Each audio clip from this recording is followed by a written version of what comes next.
Tennessee Titans, Broadway Avenue, Country Music Hall of Fame.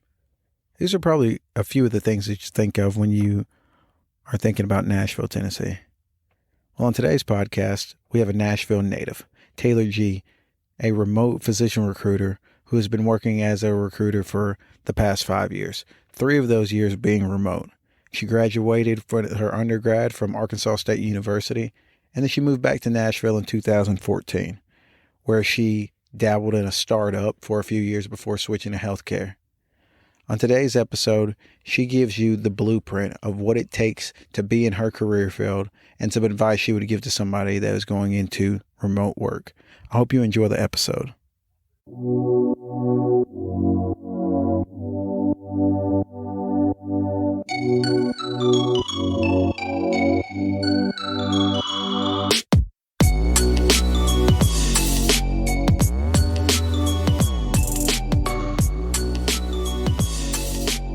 Taylor, how are you doing today? I'm great. How are you? I'm good. I'm glad you decided to do the podcast because you have a very interesting career.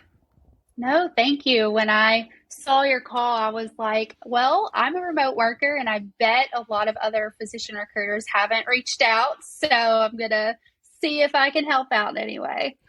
Well, I appreciate it. So let's just dive right into it. Can you explain your role within your company and who you work for? Yeah, so I work for a company that's a national private practice anesthesia management group, essentially. And what that looks like is, we have practices all across the country, pretty attractive areas. Like we have one in Nashville, but my territory is Houston, Texas. So I'm a senior physician recruiter for obviously physicians in Houston, Texas. That's awesome. So to me, that there are 4 different things that kind of establish if it is a good job or not. So they are work-life balance, finances, obviously, benefits, and management. Giving every one of these pillars a maximum score of 1, or a maximum score of 4, where would you kind of put your career in those 4 pillars? Oh, so by the 4 pillars. Okay. Yeah, by the 4 pillars. Yeah.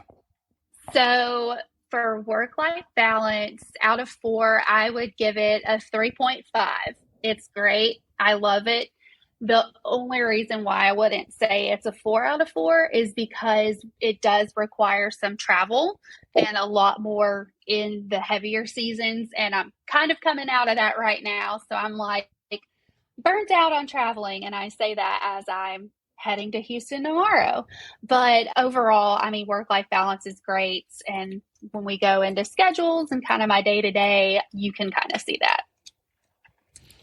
Yeah. Yeah.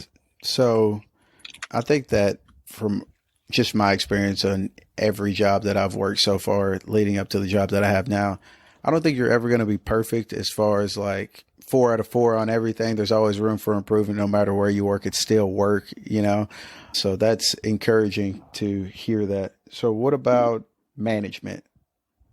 Management. So here, that's pretty important, but here I would give it a 2.5 out of 4. And that's because we're kind of split up into 2 different realms, I guess you could say. I have the national recruiting team. So then I work with the other recruiters who are over different cities, such as Nashville, Orlando, Denver, that sort of thing, and commute with them.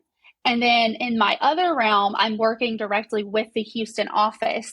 So it's a little difficult to know kind of who I'm answering to sometimes because I answer to the Houston office, but my manager is on the national recruiting team. So it's kind of a bit of a balance and a delicate dance kind of navigating between the 2. So that's why I give it a 2.5. It's because it's challenging at times.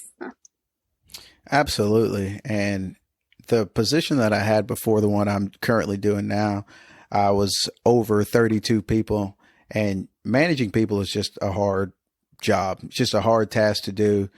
and having to Yeah. balance so many personalities and this person wanting different things. So I definitely think that, I don't envy those people that have to manage people, but at the same time, it's very important when it comes to, if I'm going to be working for somebody, you want that communication to be clear. You want that aspect of your job to be clear and concise.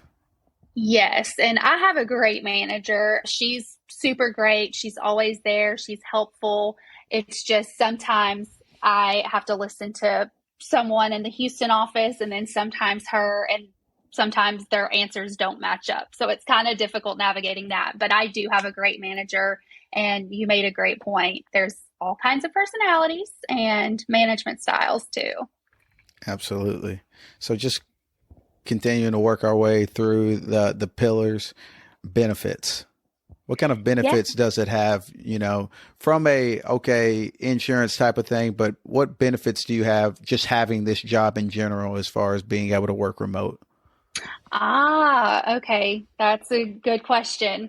Honestly, I mean, the freedom to kind of do things, if it's a slow morning, which sometimes when it's not busy, it is, I can, read a book, I can do a side of laundry or household chores in between doing emails and having meetings and phone calls.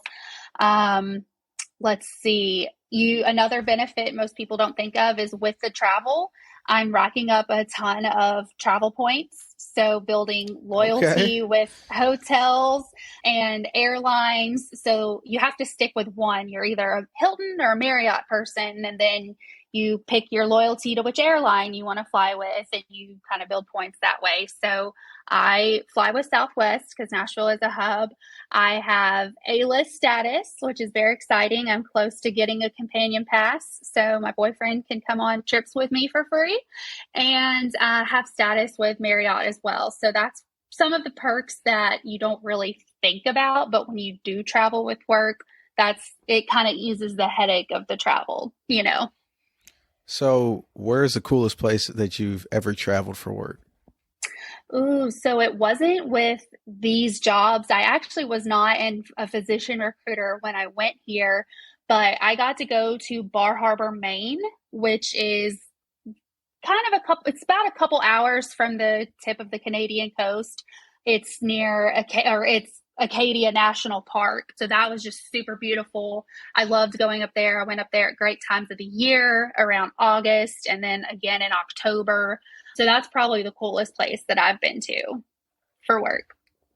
No, that's awesome. Fun fact about me, which it's either cool or it's kind of sad.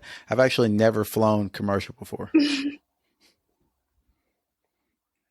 Oh my goodness, you No, haven't? I mean, honestly, growing up, I've been to a lot of places. Like, I've been to Los Angeles, I've been to many parts of Florida, Kentucky, all these places.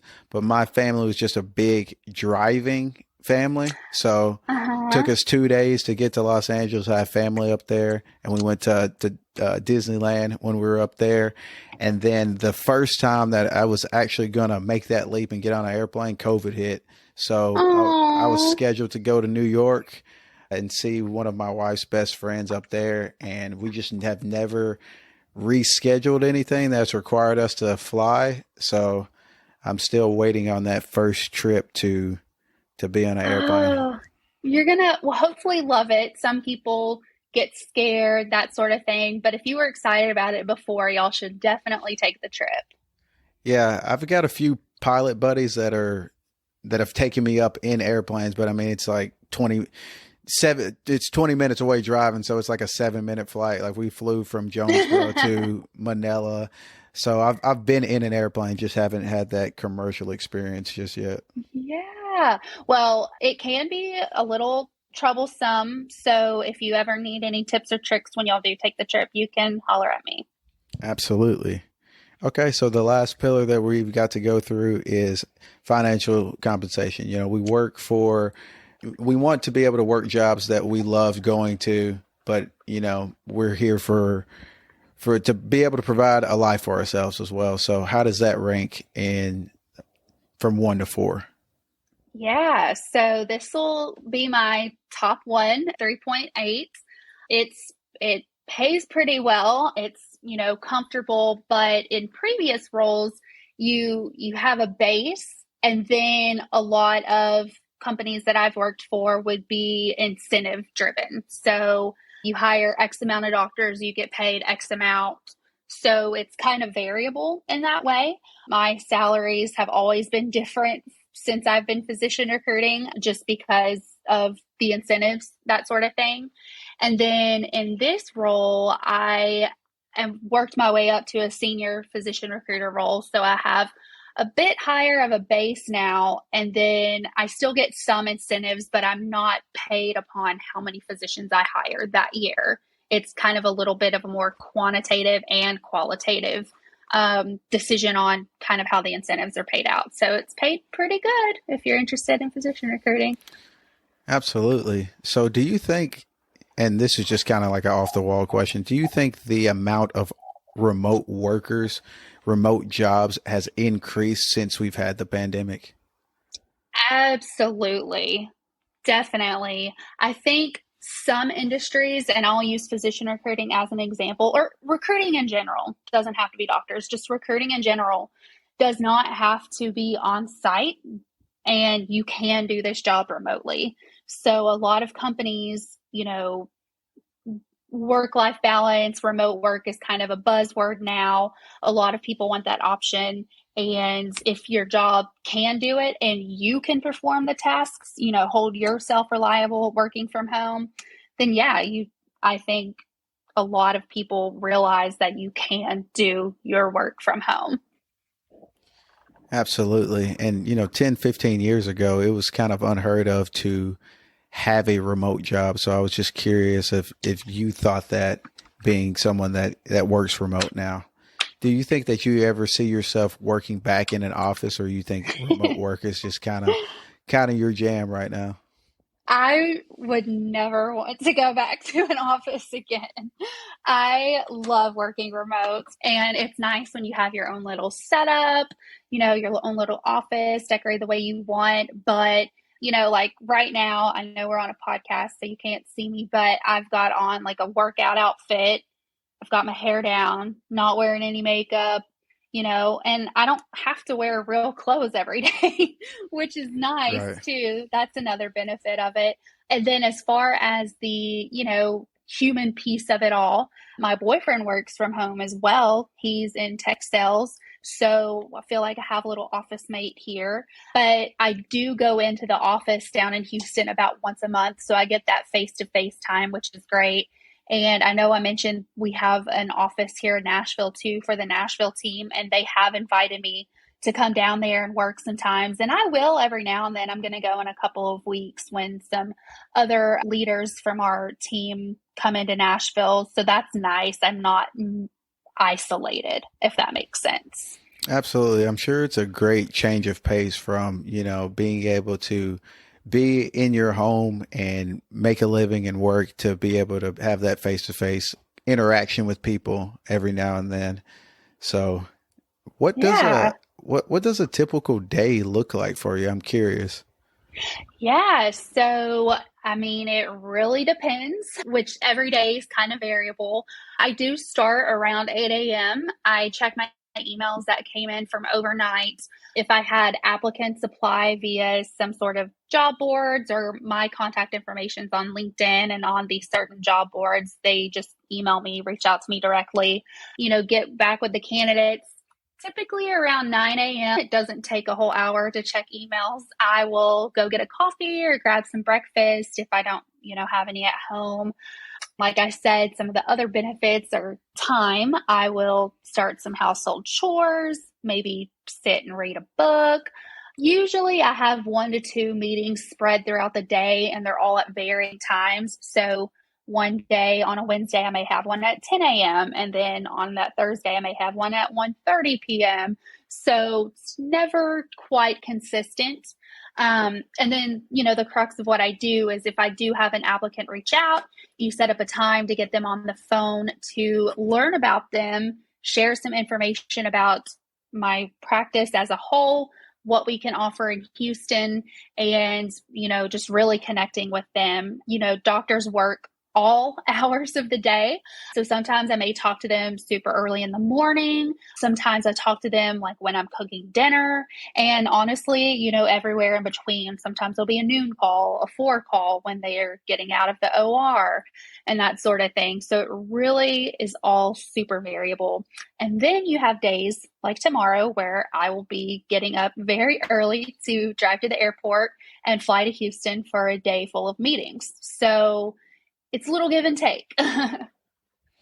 That's awesome. It sounds like you just have that balance of being able to keep up with, your house and your dog and things like that, but also getting that sense of adventure with travel. So I think that Yes. that career would kind of appeal to a lot of different people. And not to spend too much time on it, but I was interested in doing some kind of remote work at one point in my life. I wanted to be like a coder. Like I wanted to do, Oh, yeah. yeah, to kind of be like a tech nomad. So I researched it, and I was thinking about going to a coding boot camp and those sort of things. Then I got promoted in my job and I went a different direction. But it's definitely something that is appealing to a lot of people, I would assume. Yeah, and I feel like just with the age we're in, like that's not going to go away. And that's not something that, I think people could pick up and learn recruiting, the art of recruiting, but like not everyone can learn or understand how to code.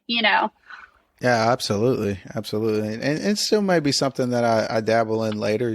One thing that I'm seeing just from being a manager of people for over 5 years is that people are switching careers more often than our parents did. Yeah, I'm sorry. Can you repeat that? No, I said people are switching careers more often than our parents did. Oh, absolutely. They definitely are. And I've been one of them.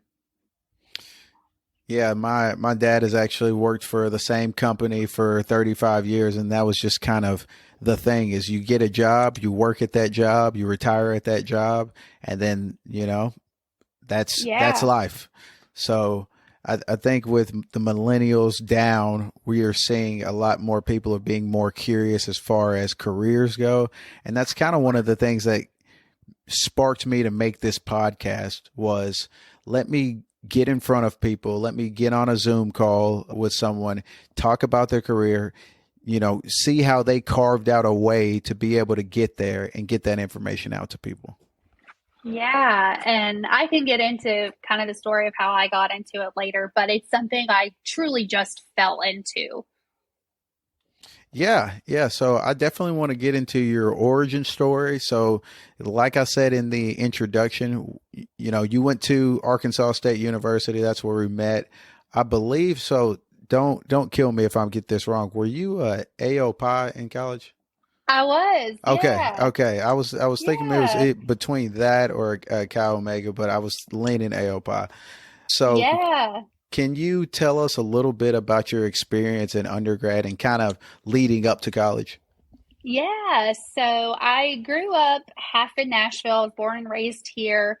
And then the other half was this tiny town in Kentucky, like literally over the state line. I had kind of a split family. So I lived with my grandparents here, then lived with my mom in Kentucky. Long story.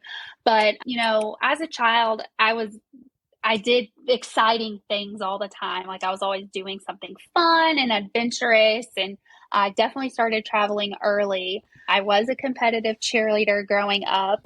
So I did that all through high school. And then I wound up going to Arkansas State University and I cheered my freshman year at ASU. So I did kind of carry on the cheerleading for a little bit.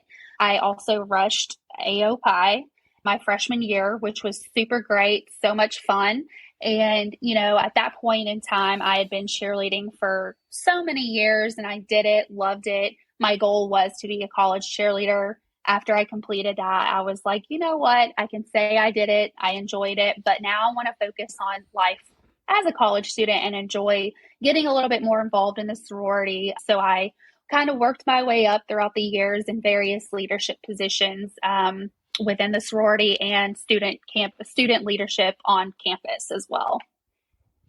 That's awesome. I'll have to tell my daughter that you were a cheerleader because as soon as you said competitive cheer, I've got two daughters that are currently doing competitive cheer, and I know they're still young, but they cheer Oh, at yeah. JCA, and they work with the ASU cheerleaders all the time. So I'll tell my That's daughter I interviewed a cheerleader. exciting. It is. They love it. Yes.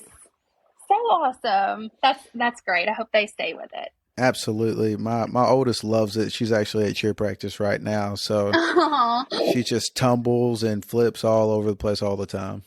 Yeah, that was also me before I had two ACL repairs. So Oh gosh. Yeah. tell her to stretch and Yeah. stay healthy. Yeah.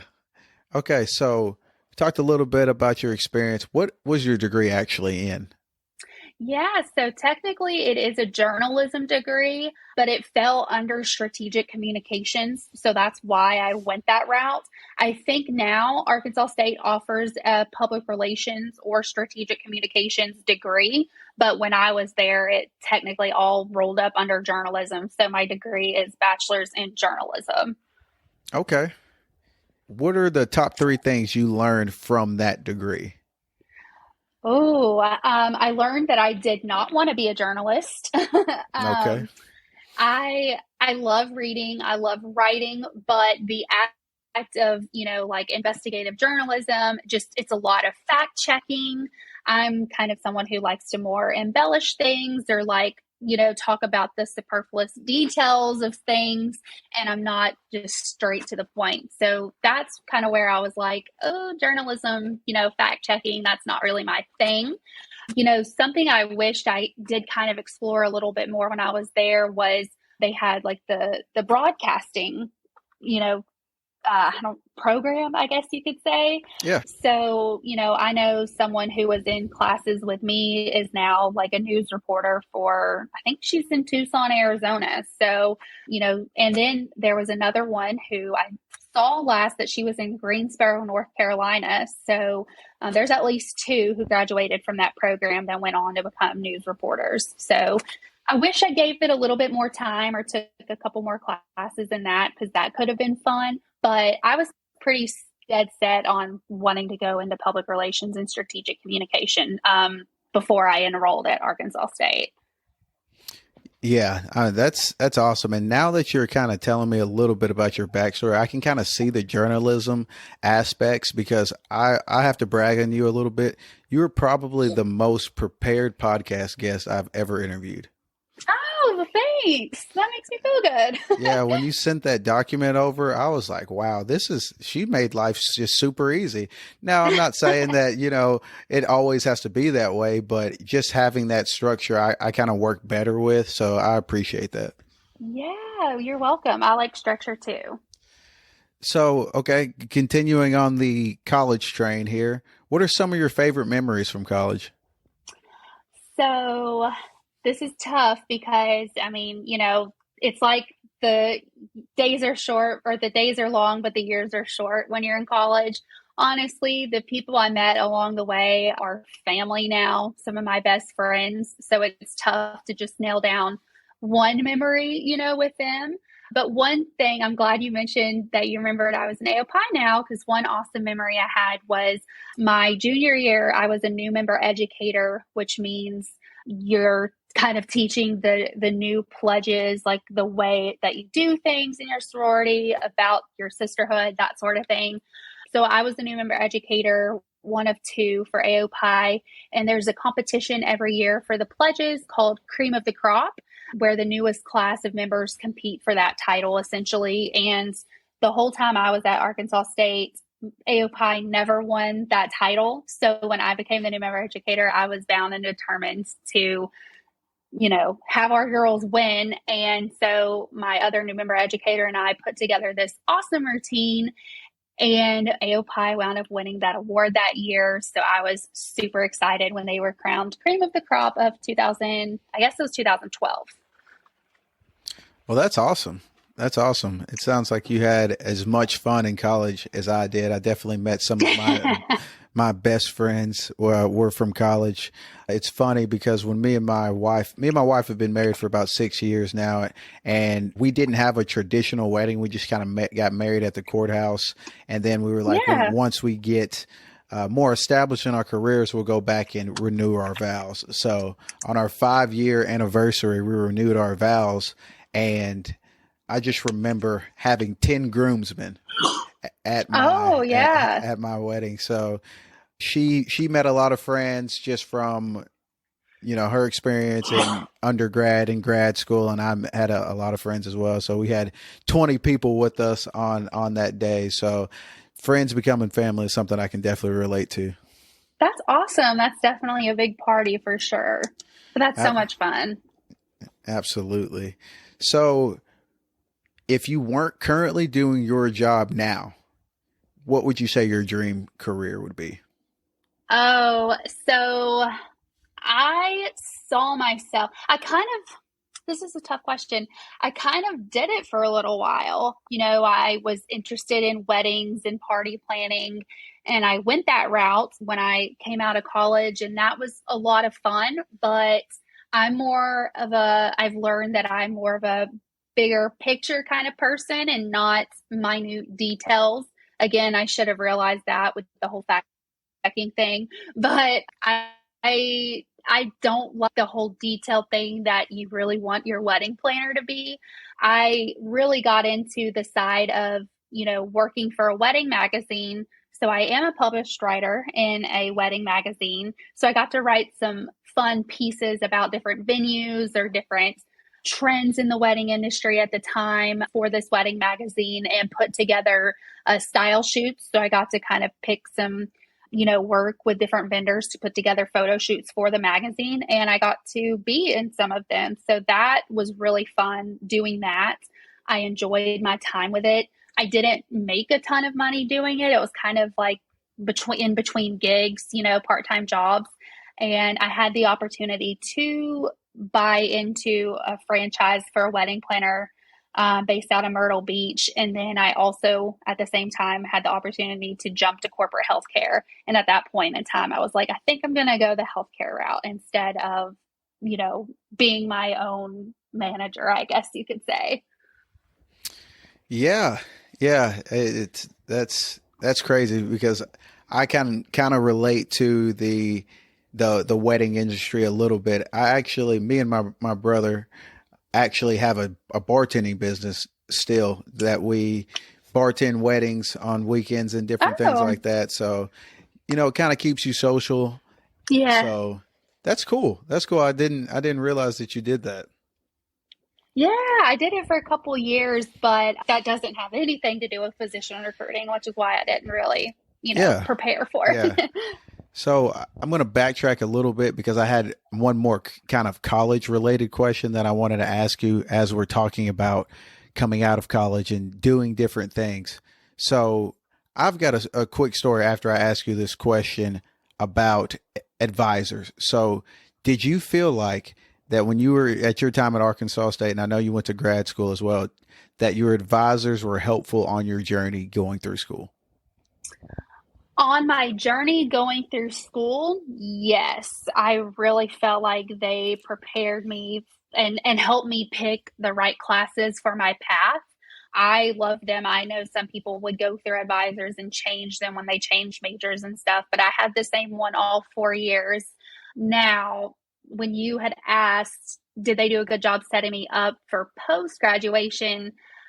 I had great advisors, but they could not have prepared me for going to a startup company that planned bachelorette parties. Like startup companies are just so learn as you go. So there's no protocol for how to enter that. And that was my first experience in like the workforce post college. So it was just kind of chaos all the time. Yeah. So I'm a firm believer. Me and my wife have different opinions on college and different things like that. I think that there are definitely certain careers that you absolutely have to go to college for. What I do think that college is missing is I wish that just like you came from Nashville, you went to Arkansas State, you went back to Nashville. I stayed around Jonesboro. I'm from Jonesboro. And, there's a lot of factors about that. I've got kids. My family is here. I want my girls to be able to grow up around their grandparents, different things like that. I wish when I was in college, there was some kind of class that was like, hey, these are the types of jobs that are lucrative and abundant in this area. If you're not planning on staying in this area, then you should probably get a different degree. Because as an 18-year-old kid, I felt like that I wasn't really prepared on there not being a job for my degree getting out. Okay, that makes a lot of sense. Yeah. So I have a advisor story. So my degree, my undergrad degree is in health promotion. So went through this awesome internship at St. Bernard's Health and Wellness. I'm thinking that this is going to lead to a job opportunity. It was really cool. My internship advisor was really awesome. So graduation comes, it's this exciting time. It's the culmination of pretty much your whole life. You've been going from kindergarten to first grade, all through high school, through college, and now you finally graduate college. Yeah. Now it's just you're going to get a job. So I was working as a bartender at the time and trying to find jobs, reached out to my advisor at the time, who was also the program manager at the time. And I was like, hey, I've got this degree, you promised me all these awesome things. We talked about it in class. And his response to me was, you either need to go back to school or you're going to have to move across the country. And Mm, for somebody that had spent the last 4 years like trying to get this degree, it was kind of deflating a little bit because I would have just chosen a different degree. At 18, I didn't really know what I was wanting to do. I'm like, hey, I enjoy working out. I enjoy health and promoting that. That's what I'm going to major in, So I just wish that there was a resource like that so people could kind of at least be a little bit more prepared for, hey, you might have to move if this is what you want to do. yeah, and it makes you wonder that if students going through those programs now do have something like that in place now. Yeah, exactly. Because I think that a lot of people that I work with in my field, and I'm in sales now, they have degrees that they're not using. And obviously, college teaches you a lot more than just whatever the degree plan is. I learned so much valuable information from college, but I'm not necessarily using the degree as it was intended for. Yeah, that makes sense. Do you think now versus probably, kind of when we were going through, it's more of a kind of networking, who type of environment versus this is the credentials that you have? Well, first of all, I definitely thought that back then, like it's the hands you shake type of thing back Yeah. then too. So I do still think it, has that networking value to it as well. Now, for something like this career path that I'm in, most of the time it does require a 4-year degree, but it doesn't state in X, like a certain degree. Like you have to have a healthcare administration degree or a strategic communication degree. You could have a health promotion degree like you do and still be able to kind of go down this career path. So, if you're interested in it, I think it is good to have, and you could meet a lot of valuable people. Now, I would recommend doing like a strategic communications route, like public relations or something along the lines of, business. And if you have a particular interest in healthcare, maybe some healthcare admin classes would be a good start too. Absolutely. And like I said, I am a promoter of higher education. I think that people should go and learn and try different things and, see what you're interested in.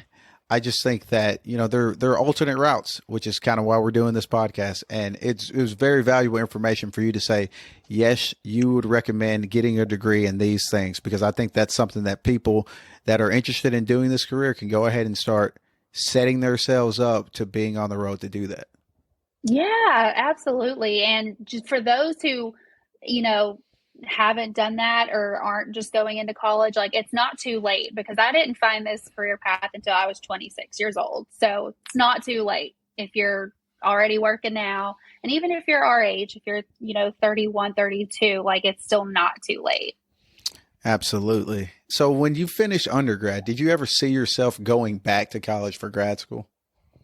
I most definitely did not. I did not, I wasn't interested in going back to school, but certain events kind of led me to the point of like, I'm, losing my mind. I was working for a healthcare company and I got let go, and it was not like a performance thing. It was, they got bought out by a private equity group. They got rid of my job basically. And I was devastated because I loved that job. And around that time, I was kind of like, well, what am I going to do? I want to stay in healthcare. I'm looking for a bunch of things. And then someone in my family was like, you could go back to grad school. And I guess I was just in that place of mind where I was like, yeah, that's an option. And so I pursued that path while also looking for other jobs. That company that I worked with had just hired their first physician recruiter. And when I got let go, he reached out to me on LinkedIn and said, hey, like, if you want to get into physician recruiting, I recommend checking out this company. I used to work there. And that wound up being the company that I worked for 3 years, getting my start in physician recruiting while simultaneously going back to grad school. So that was a crazy time in life. Absolutely. So we'll kind of transition to a little bit more like about your job. So physician recruiting, you know, that's not something that like if I was 5 years old, like I'm saying that I want to be a physician recruiter. You know what I mean? So Yeah. it's interesting. It is an interesting career, but it's one that I'm not really familiar with. Can you kind of just briefly describe what kind of drew you to becoming that and making that your line of work? Yeah, so I've always been a people person. I like people. I like building relationships, and I was really good at networking and kind of, I don't want to say playing the name game, but really doing that. So I did that kind of in the wedding industry for a while, and that was all, good and fun. But then once I made that switch to corporate healthcare, I knew I wanted to stay in that realm. So I was like thinking, okay, what can I do? And honestly, it was like a godsend that that person I used to work with who was a physician recruiter reached out to me because I was kind of curious about it, but still they didn't really know what to do. And he reached out and was like, hey, you should look into this as an option. And that was kind of my sign, is like, yeah, like I'm going to follow this path. So call it serendipity, I guess. But I never, thought, kind of like you said, I'm going to be a physician recruiter one day. It just kind of came about, if that makes sense. Yeah, and I think that, for a lot of us graduating college, just that, what am I going to do for the rest of my life? That's a question that kind of weighs heavy on a lot of people, finding your purpose, finding what you're good at. And, it might come in the form of, a lot of different things. So, I never thought to myself that I would be in sales, but, it's something that I'm enjoying. And I'm not saying that I'll do it for the rest of my life, but I'm enjoying it right now. And if I find something else that I'll enjoy more, I feel confident that the experiences that I've learned and the jobs that I've had so far can translate into another career. Oh yeah. I think as we, grow, that's definitely something that can happen, is, transferable job skills you learn as you go. Speaking of job skills, so healthcare is one of those industries that are constantly changing policies. How do you keep up with the trends and changes in the healthcare industry? Yeah, so this is a great question. As far, for me, it kind of depends on the specialty you're recruiting for. So you gather data, numbers, there's different spreadsheets on nationwide trends that my company collects, and they kind of filter it down to us. But honestly, I get the information straight from the source, which is the physicians that I'm talking to. So I talk to them, day in and day out, and I get their take on the local job market, the compensation trends. And it's funny because when you're in it long enough, you see trends start to recycle, kind of like fashion does. So right now I'm recruiting anesthesiologists, and their market is very similar to radiologists' market, which is the specialty that I recruited before anesthesia. And the summation of it all is physicians have a great job market right now because there is a huge physician shortage and they're in high demand. So they can be a little bit more particular about what jobs they take, because everyone needs doctors right now. Absolutely. We're living in that time where it seems like, I don't have the numbers to back this, that people are going to the doctor in the hospital more and more. So can you name a challenging scenario that you've encountered during your time as a physician recruiter? Yeah. So for me, it's been getting to know the areas and the hospitals you're recruiting for when you don't live there. So there are some people that are called in-house physician recruiters who recruit directly for a hospital system. So like in Jonesboro, St. Bernard's, or here like Vanderbilt Medical University Center, or yeah. So you can be an in-house physician, or you can be one like me where you work for like a private or like a practice management group, and they're kind of deployed all of, wherever basically. So I've recruited for places I've never been to before, like Boise, Idaho, and Butte, Montana. That's pretty challenging because I know nothing about the hospital systems, never been there. I don't know what there is to do out there. So, how am I going to sell this place to somebody? But the fun part of it is educating yourself on the area and the tourism, what draws people to the area, what do the locals do? And then you can honestly gather the stats on the hospital from your organization, or, doing your own research by going to those hospital sites, looking at their accolades, that sort of thing. I love traveling, so this was always a fun part of the job. And then with previous employers, I have been able to take a trip to see the area and meet the hospital staff. So then you could speak to it yourself. You can speak to physicians about your own experiences there. I was able to do that with Tucson, Arizona, which was a big hub that I used to recruit for. And now I recruit strictly for Houston. So I travel there about once a month and meet with the staff there. That's awesome. That's awesome. So being a remote worker and not physically being on site, kind of like we were just talking about, how do you build and maintain those relationships with the physicians in the organization? Like, do you have like a strategy to be able to not be there, but, still get that connection? Yeah. So honestly, it's going to be texting and emails when you can't be there at first. So when I'm talking to candidates, that's kind of how you do it. Back in the day, if you talk to an older physician recruiter, they would be like, cold calls, cold calls. Well, it's the 21st century. Millennial physicians, most millennials don't even pick up their phone to answer if it's a number that they don't recognize. So let alone, someone trying to get someone to, hey, I've got a job for you. So texting is most convenient for physicians. They like it, especially with anesthesia. They could be in the OR and they can, you can get the message when they get out. And I like it because it's unobtrusive, because I'm not sitting there and begging them. Like if they want to ignore my text or email, they can just ignore it. No, absolutely. Um, And you're absolutely right when it comes to answering phone calls that you don't know. I'm much more likely to open an email or something like that, unless, it has like some kind of caller ID, like, okay, then I'll answer yeah. it. And then kind of second part of that question, building the relationships with my programs. I went through an extensive interview process with this company. So I knew when I was coming here that I was meeting with the Houston team. I interviewed for about a month, and I had about 1 to 2 interviews and phone calls a week, just because there's so many different channels to go through. So building that relationship, I've been here for about 9 months now at this company.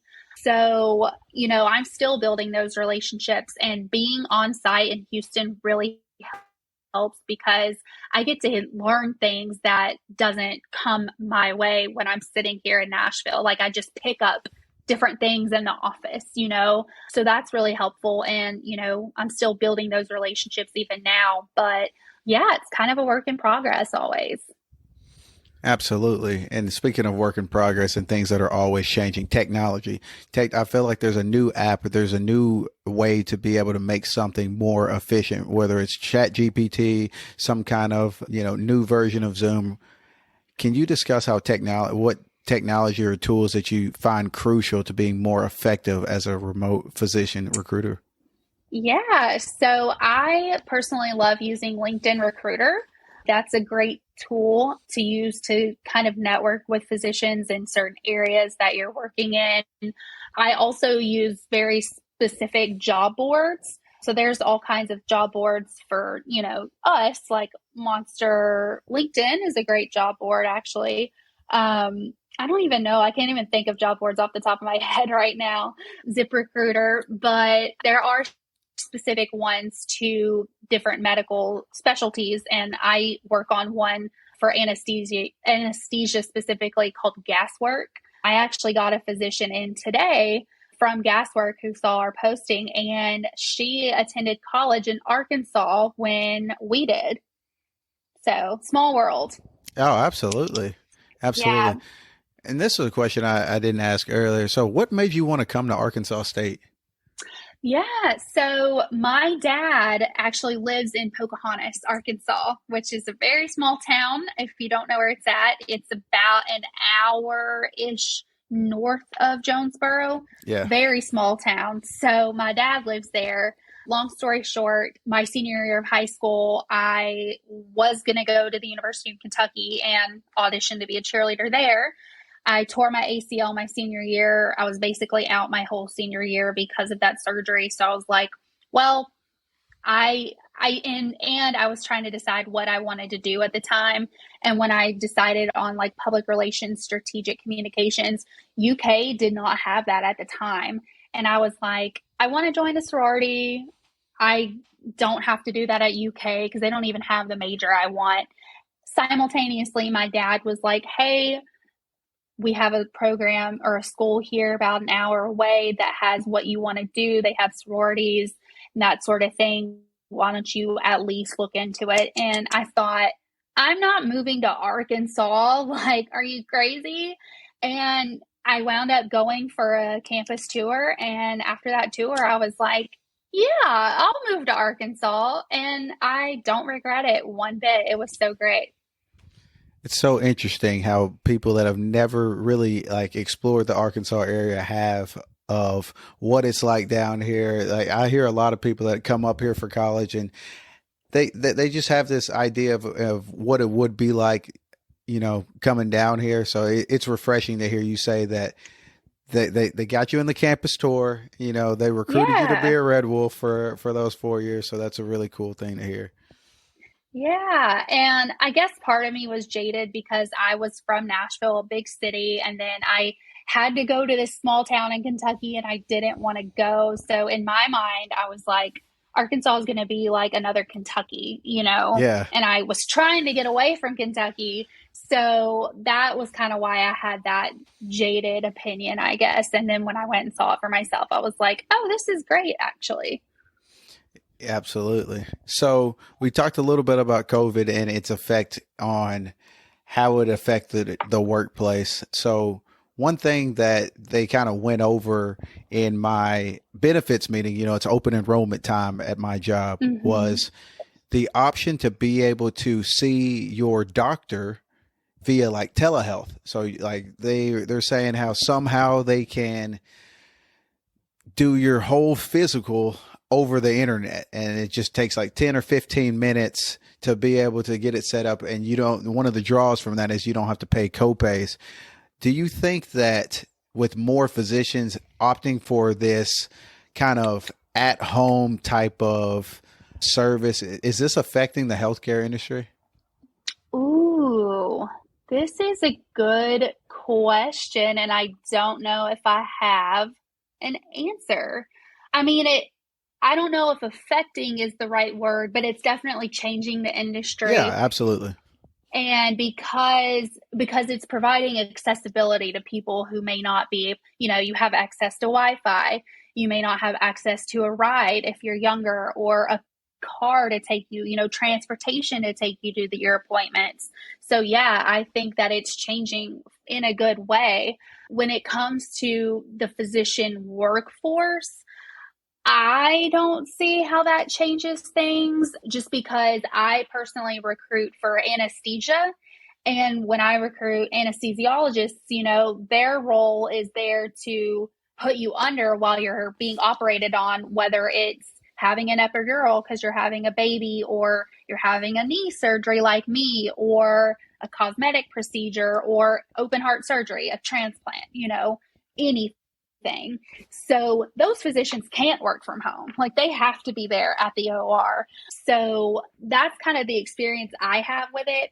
Now, when I worked in radiology, I worked for a radiology practice, and radiologists are the physicians who do the imaging on you. So if you break your bone, you get an x-ray. If you tear your ACL like I did, you get an MRI. If you're in a car wreck and hit your head, you get a CT scan.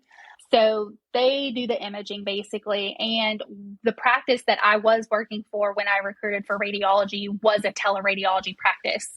So those physicians that was very popular because there are, on-site radiologists at hospitals. And with COVID and the pandemic, a lot of people wanting to leave the on-site, piece of it. And a lot of radiologists were working for remote work. So that was very interesting. Now, when it comes to primary care, I haven't recruited primary care, so I don't know if that really affects those physicians, whether they're on site in the office or working from home.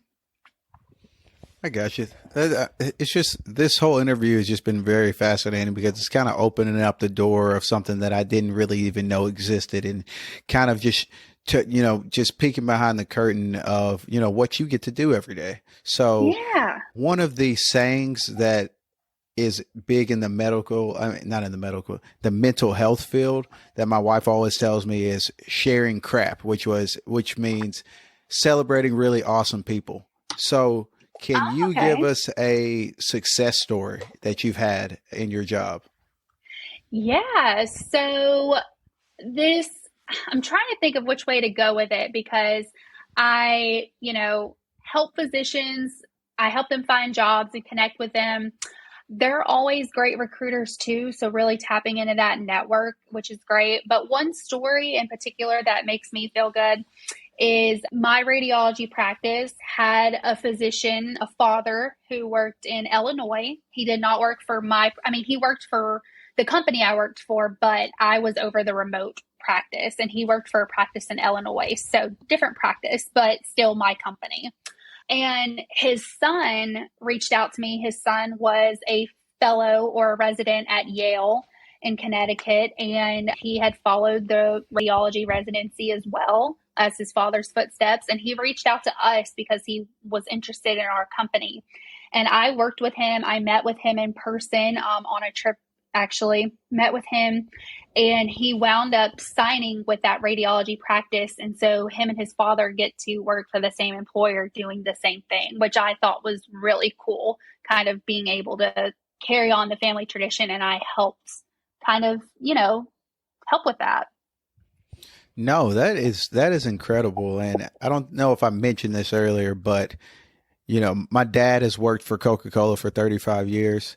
Oh, And yeah. so when I left the restaurant business, me and my twin brother went to go work at Coca-Cola, and that's currently where I work now. So it was kind of like Oh my gosh.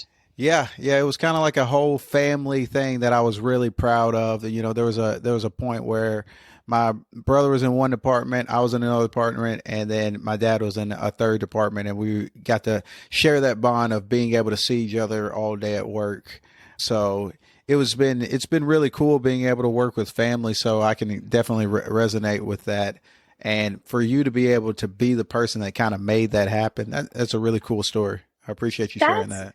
that's a really cool story about you and your brother and your dad. That's awesome.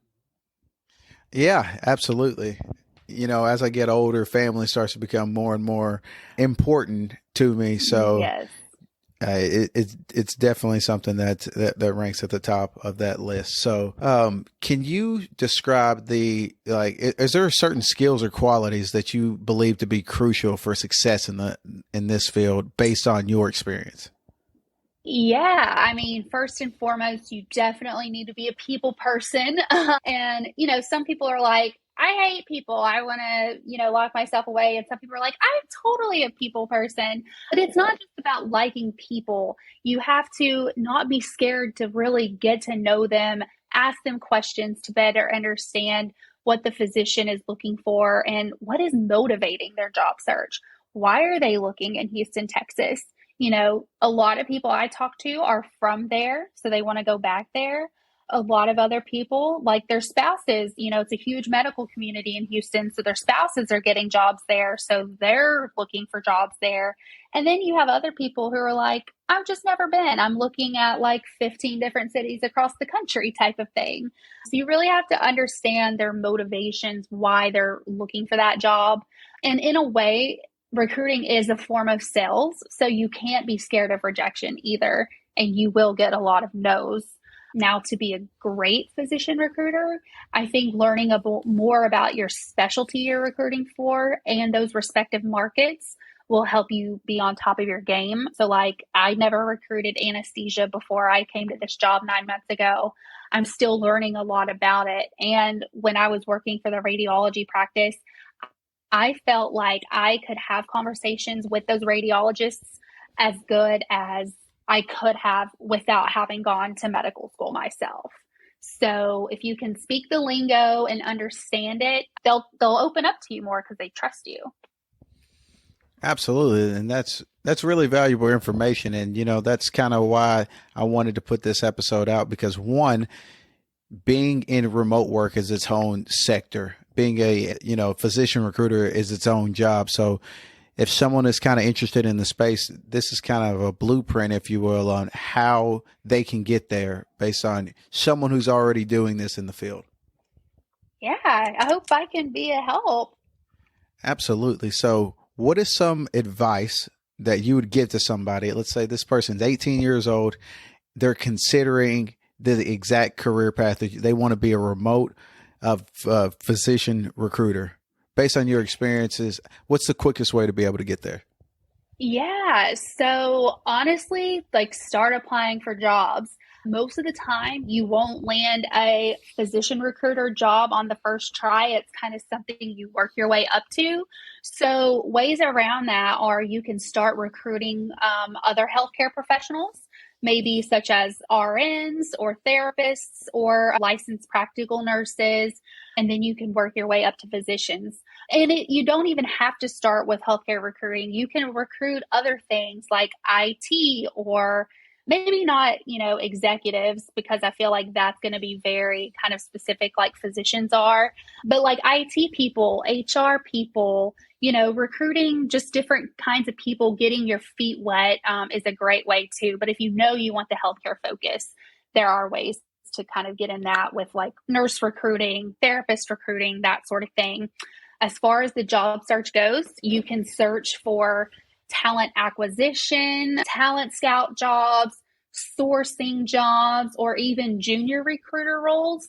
Because I started as a talent scout, which is basically a junior recruiter role, and I worked my way up to where I am today as a senior physician recruiter. I learned so many valuable things during that time, and I would not be the recruiter I am today without it. And you really just learn the industries, learn your specialties, and just basic people skills too. So it's very interesting. And then obviously talking to a physician recruiter, I'm happy to volunteer as one for anyone and talk to them about their experiences. Like I mentioned earlier, I recruit for a practice management group. And then if you talk to an in-house recruiter, someone who recruits directly for the hospital system, you're going to get different experiences. And I'm not saying that one is better than the other. I'm just saying I can't speak to an in-house recruiter's experience because I've never done it. So it's probably just, apples to oranges at that point in time. Other things I guess I can leave you with would be personal, be confident, be yourself. talking with physicians do require a certain level of sharpness and sophistication. Some people may get scared or a little, I don't want to say turned off, but intimidated by that. But physicians are people too, they're, don't be scared of them. So just be confident and sharp and sophisticated when you're working with physicians. No, that's a lot of nuggets of information there, and that segment that you just explained there. So one of the last questions that I want to ask you is, so being someone that has been in the same job for over 6 years now, what is the interview process like for landing a job like this? Like, what kind of questions do they ask, and what does it look like? Oh my gosh. Okay. So let's see. I'm trying to think back to my first job in physician recruiting, but I really can't. That was over 5 years ago, so I just don't remember.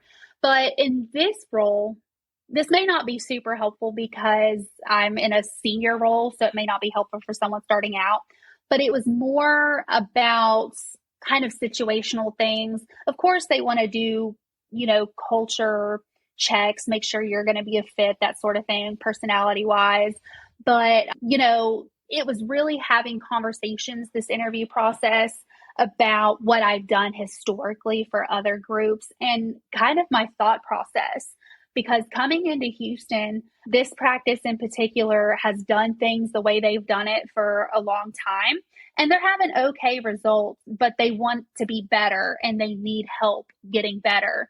So I was kind of hired as that person to kind of bring in this shift of innovation and implementing this new way of recruiting in Houston.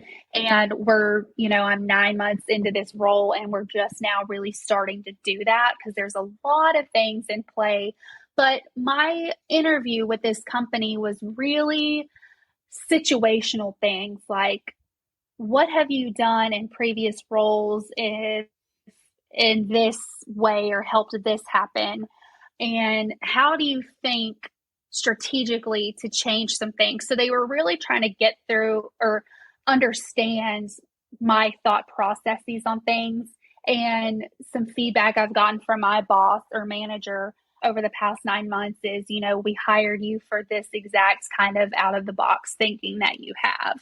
And this is what we need here in Houston. So, as far as tips for interviewing, obviously be yourself. And this goes for not just physician recruiting, but be yourself. It's okay if you have to pause and think, fully listen to the questions, and then provide your answers, from the heart, I guess. You don't have to sit and prepare your answers because they want something honest. But as far as specific to physician recruiting, I can't really think of anything at this point in time because it's been a while since I've Yeah, gone through yeah, that. absolutely. No, and I think you gave a lot of valuable information that they can kind of use to think, okay, if I do find myself in an interview with one of these types of, whether it's recruiting nurses, just any kind of recruitment job that would be remote, I think that the information that you gave would be helpful. You've got me considering like, man, do I know someone that would want to do this job just from how good of a storyteller you are talking about your career. And I appreciate you coming on and doing this. Great. Thank you so much. And I really do enjoy networking with people and connecting them to it. I'm glad you picked me for the remote portion / physician recruiter, but that's why I said what I do, because it's not something that really comes to mind as an option. More people should know about it. And, if it's a fit for them, I'm happy to be a resource and connect them in other ways to see if this is the right fit for those people. Absolutely. So Taylor, you have been a wonderful guest on the show, and I appreciate you coming on. Is it okay if we put your social on in the show notes so people can connect to you and ask you more questions if need be? Yeah, definitely. I'm on LinkedIn. I'm on Instagram, my personal email. I'm trying to think, Facebook. I don't have TikTok. I've drawn the line there, but yeah, I'll send over my socials for you. Absolutely. So yeah, we'll have those in the show notes so you can connect with Taylor if this is something that you find interesting. And if you found value in this episode of the podcast, please give us a follow on Apple Podcasts or wherever you get your podcast. And I appreciate you taking the time. You know, despite the technical difficulties at the beginning, I think we got a lot of valuable information that people are going to find helpful in their career journey. Great, because I can talk a lot, so I hope it wasn't too much. No, it was perfect. So this has been another episode of the Clever Angle podcast. You can find me on X at the Clever Angle, Instagram at the Clever Angle, and this episode will be coming out on November 30th, so 2 weeks from tomorrow. But Taylor, thank you again for being on the show. Thank you for having me, Tevin. It was great catching up with you. Absolutely. And like I said, if I'm in the Nashville area, I will definitely love to connect with you. So thank you again. Yes, of course. Take care, okay? Take care. This has been another episode of the Clever Angle podcast. Until next time, peace.